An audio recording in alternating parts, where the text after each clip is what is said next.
സംവിധാനങ്ങൾ സാർവത്രികമായതോടെ പണം തട്ടിപ്പ് നടത്തുന്ന സംഘങ്ങളും സജീവമായിക്കൊണ്ടിരിക്കുകയാണ്. 2023 1 ബില്യൺ പൗണ്ടിലധികമാണ് തട്ടിപ്പുകാർ പല രീതിയിൽ കവർന്നെടുത്തത് എന്നാണ് പുറത്തുവരുന്ന റിപ്പോർട്ടുകൾ സൂചിപ്പിക്കുന്നത്.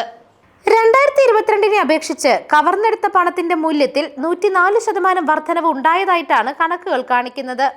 ബാങ്ക് ഇടപാടുകളിലുള്ള തട്ടിപ്പ് വർദ്ധിച്ചു വരുന്ന സാഹചര്യത്തിൽ സംശയാസ്പദമായ പണമിടപാടുകൾ നിലവിൽ വരാൻ ഈ മാസം മുതൽ കൂടുതൽ സാവകാശം വരുത്താൻ സർക്കാർ തീരുമാനിച്ചതായിട്ടുള്ള റിപ്പോർട്ടുകളും പുറത്തു വന്നിട്ടുണ്ട്. ഇത്തരം പണമിടപാടുകൾ ഒരു അക്കൗണ്ടിൽ നിന്ന് മറ്റ് അക്കൗണ്ടിലേക്ക് മാറ്റുന്നതിന് ഇനി മുതൽ 4 പ്രവൃത്തി ദിവസം വേണ്ടിവരും. വ്യക്തിഗത ലോഗിൻ വിവരങ്ങൾ കൈക്കലാക്കിയും മറ്റു തട്ടിപ്പുകൾ നടത്തുന്ന കുറ്റവാളികളെ മുന്നിൽ കണ്ടാണ് ഈ തീരുമാനം കൈക്കൊണ്ടിരിക്കുന്നത്.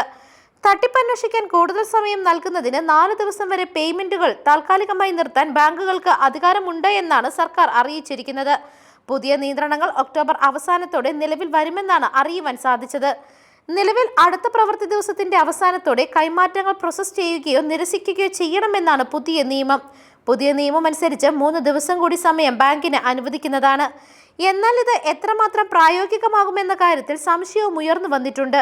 പേയ്മെന്റുകൾ ഉടനടി നടത്തണമെന്ന് ആഗ്രഹിക്കുന്ന പണം ഇടപാടുകൾക്ക് ഇത് ബുദ്ധിമുട്ടുകൾ സൃഷ്ടിക്കുമെന്ന വിമർശനമാണ് ഉയർന്നു വന്നിരിക്കുന്നത്.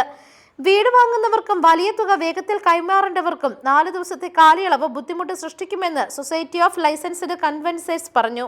News desk മെഗ്നവിഷൻ.